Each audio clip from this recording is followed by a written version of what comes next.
बिस्मिल्लाहिर्रहमानिर्रहीम। अस्सलाम वालेकुम मोहतरम सामीन, अल्लाह पाक से दुआ है कि आप लोग हमेशा खुश रहें। आज मैंने हज की तैयारी को जांचने के लिए हल्का फुल्का क्विज टेस्ट का सिलसिला शुरू किया जा रहा है, ताकि आज़मीन आज खुद एहसास के साथ और एहतसाब के साथ अपने मसाइल के बारे में आगाही हासिल कर सकें। इस सिलसिले में पहला क्विज आज़मीन हज के लिए भेजा जा रहा है। आपने कमेंट्स के अंदर जाकर देखना है या डिस्क्रिप्शन के अंदर आपको एक लिंक मिलेगा। आप उस लिंक को ओपन करेंगे तो आपके सामने एक पेज खुलेगा, जिसके अंदर आपको 10 सवालात दिए जाएंगे। ये 10 सवालात कौन से होंगे और इनके जवाब भी आप खुद भी देख सकते हैं। सबसे पहले 10 आसान सवालात पर मुश्तमिल एक पेज ओपन होगा और हर सवाल के नीचे 4 ऑप्शन मौजूद हैं। इन चारों में से आपकी नज़र में जो दुरुस्त हो उसको मुंतखब करें। तमाम सवालों के जवाब देना भी लाजमी है। इसके अलावा तमाम सवालात के जवाब देने के बाद सबसे नीचे सबमिट के बटन को आपने प्रेस करना है।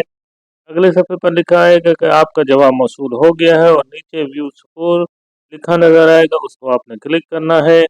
अगले सफ़े पर क्विज के नताइज भी नज़र आएंगे, यानी 100 नंबरों में से आपने कितने नंबर आपने दुरुस्त दिए हैं और सब रंग से नज़र आ रहे होंगे, तो और गलत जवाब सुर्ख नज़र से आ रहे होंगे। इसलिए नीचे दुरुस्त जवाब भी लिखा नज़र आएगा और कुछ जवाबात के बारे में ज़रूरी वजाहत भी लिखी गई होगी। आप अपने नताइज का स्क्रीनशॉट ग्रुप में भी शेयर कर सकते हैं। कि उम्मीद है कि आप ये क्विज़ हुजाज कराम के लिए मुफीद भी साबित होंगे। यानी अपने दोस्तों के साथ भी शेयर कर सकते हैं। अब देखें वो जो पेज किस तरह आपने ओपन करना है। जो डिस्क्रिप्शन के अंदर लिंक दिया गया है उसको आपने ओपन करना है। मोहतरमा आज़मीन हज 2026 जब आप देखें इस लिंक के ऊपर क्लिक करेंगे तो आपको एक पेज नज़र आएगा। इस पेज के अंदर ये सवाल नंबर 1 होगा कि हज के महीने कितने हैं। अब इनके 4 ऑप्शन दिए जाएंगे। पहला ऑप्शन है कि रमज़ान, शवाल, जिलकादा और जिलहजा के 10 दिन, शवाल, जिलकादा और जिलहजा के 10 दिन, शवाल, जिलकादा और जिलहजा, जिलकादा और जिलहजा के। सही जवाब पर आपने क्लिक कर देना है। सवाल नंबर 2 में एहराम हज और उम्रे के लिए फ़र्ज होता है।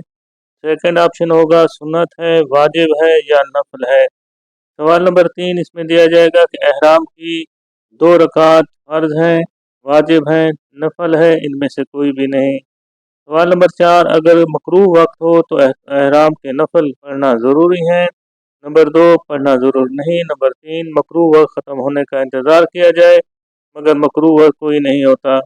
सवाल नंबर 5 एहराम इनमें से किन अमाल का नाम होता है। नंबर 1 एहराम का लिबास प्लस नियत, एहराम का लिबास प्लस नियत प्लस तलबिया, एहराम का लिबास प्लस नफिल प्लस तलबिया, एहराम का लिबास प्लस नफिल प्लस नियत। सवाल नंबर 6 होगा अगर तलबिया याद ना हो, ना ही कोई पढ़ाने वाला हो, तो ऑप्शन नंबर 1 है कि तलबिया के बगैर एहराम नहीं होगा, तलबिया ज़रूरी नहीं है। नंबर 2 नंबर 3 है तलबिया के मुतबादिल कोई ज़िक्र या तस्बीह पढ़कर, जैसे कलमा तजबा वगैरह। और नंबर 4 तलबिया या मुतबादिल ज़िक्र ज़रूरी नहीं। सवाल नंबर 7 हज के कितने फ़राइज़ कितने वाजिबात होते हैं। 3 फ़राइज़ 5 वाजिब हैं, 2 फ़राइज़ 6 वाजिब हैं, 3 फ़राइज़ 6 वाजिब हैं या 2 फ़राइज़ 2 वाजिब हैं। मनासिक हज में सबसे अहम काम कौन सा होता है। इस्लाम का होता है। नंबर 2 वकूफ़ उर्फ़ा है।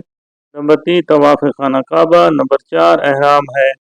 हज तमत्तु करने वाला हज का एहराम कहाँ से बांधेगा। नंबर 1 मस्जिद आयशा से। नंबर 2 मकाम हिल से। नंबर 3 हदूद हरम कहीं से भी। नंबर 4 मिकात के बाहर कहीं से भी। सवाल नंबर 10 ख़वातीन के लिए ज़ोर से ऊंची आवाज़ में तलबिया पढ़ना। नंबर 1 लाजिम है। नंबर 2 इख्तियारी है। नंबर 3 वाजिब है। नंबर 4 ममनू है। तो नीचे आपको सबमिट का बटन नज़र आएगा। आपने सबमिट करेंगे तो आपका इसका जवाब भी आपको मौसूल हो जाएगा। वीडियो को लाइक करके दोस्तों के साथ लाजमी शेयर कर दिया करें, ताकि अच्छी से अच्छी इन्फॉर्मेशन ज़्यादा से ज़्यादा लोगों तक पहुँच सकती है और इसका अजर सवाब भी आपको हासिल हो सकता है। कमेंट्स में आमीन लिख दे कि अल्लाह पाक इस बार जो भी हज उम्रा पर जाने की ख्वाहिश रखता है, अल्लाह ताला उसकी ख्वाहिश को भी पूरा फरमाए। आमीन सुमा आमीन। अल्लाह पाक हम सब का हामी नासिर हो। अल्लाह।